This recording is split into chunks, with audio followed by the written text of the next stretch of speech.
đấy nhé thà thêm đấy cô luôn bong mạnh ơi thì háo giờ bị rơi lần giờ đá được đây anh ấy gọi là giờ tầm nãy giờ lúa đấy còn giờ tầm nãy giờ lúa tất đấy toàn bón đấy còn giờ tầm nãy lúa tất đấy nước mà đang đi cho cháo cho mấy cơm đá đấy toàn bón đấy tất thì muối bây giờ tầm nãy này lúa tất đấy này bị không con chết đây nó đi tất thì phí ba cái của anh đây đúng không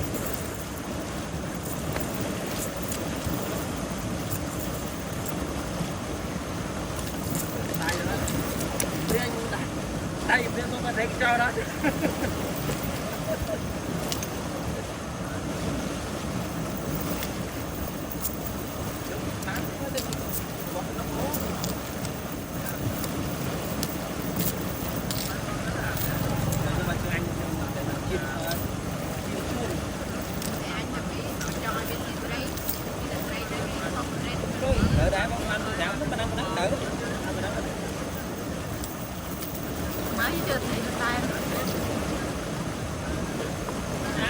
Đây nó nãy bên đường về mà đi ban đêm buôn nó quay tay buôn